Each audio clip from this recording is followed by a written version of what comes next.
படத்தில் தனுஷை கூப்பிட்டு நடிக்க சொல்கிறாங்க. இப்போ வந்து அவெஞ்சர்ஸ்லேயே ஏதோ ஒரு படத்தில் கூப்பிட்றாங்கன்னா அது தமிழ்நாட்டுக்கு பெருமைன்னு தான் நினைக்கணும். அண்ட் ரஜினியும் அப்படி போய் விழுந்து பிராண்டி அவனை அப்படியே அழிச்சிடணும். நடிகர் தனுஷுக்கு தயாரிப்பாளர் சங்கம் ரெட் கார்டு கொடுக்க இருக்கும் விவகாரத்தில் நடிகர் ரஜினிக்கு தொடர்புள்ளதா என செய்தியாளர் எழுப்பிய கேள்விக்கு நடிகரும் பாஜக பிரமுகருமான SV சேகர் விளக்கம் அளித்துள்ளார்.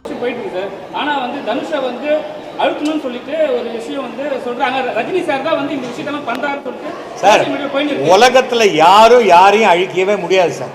நல்லா தெரிஞ்சுக்காங்க, யாரும் யாரையும் வாழ வைக்க முடியாது. எல்லாம் இறைவன் தான்.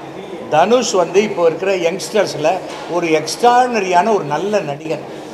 அண்ட் இப்போ ரெண்டாவது படம் மூலமாக ஒரு சிறந்த டைரக்டராகவும் ப்ரூவ் பண்ணிட்டார்.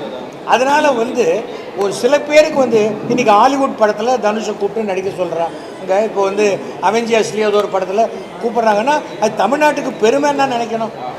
தவிர தனுஷோடைய பர்சனல் லைஃப்பில் இருக்கிற விஷயத்தை தொழில்முறையாக யாராவது கொண்டு வந்தால் அது தவறு. அண்ட் ரஜினியும் அப்படி போய் விழுந்து பிராண்டி அவனை அப்படியே அழிச்சிடணும், அவனை ஒழிச்சிடணும் அந்த மாதிரி நினைக்கிறவே இல்லை. எனக்கு ரஜினியே 1976 75 தெரியும். நினைத்தாலே இனிக்கும், அதுக்கு முன்னாடி அபூர்வ ராகங்கள்லேருந்து தெரியும். ரஜினியை முதல்ல என்னுடைய ஸ்டூடியோவுக்கு என் ஸ்கூட்டரில் அழிச்சிட்டு ரெக்கார்ட் பண்ணி விவித் பாரதியில் போட்டவன் நான் தான். ஸோ ரஜினி அப்படிப்பட்ட அந்த கெட்ட புத்தி உடையவர் கிடையாது. அவரே கடவுள் நம்புறேன். இப்போ நானே இப்போ சொல்கிறேனே, அண்ணாமலை எப்படியாவது அழிஞ்சு போயின்னுட்டு நான் என்ன யாகமாக நான் வளர்க்குவேன்? செய்ய மாட்டேன். கடவுள் பார்த்துவார் அப்படின்ட்டு விட்டுருவேன். எனக்கு அரசியல் சம்பாதிக்கிற இடம் இல்லை. அதனால் என்ன ஒரு கட்சி விட்டுட்டாக்க நஷ்டம் கட்சிக்கு தானே தவிர.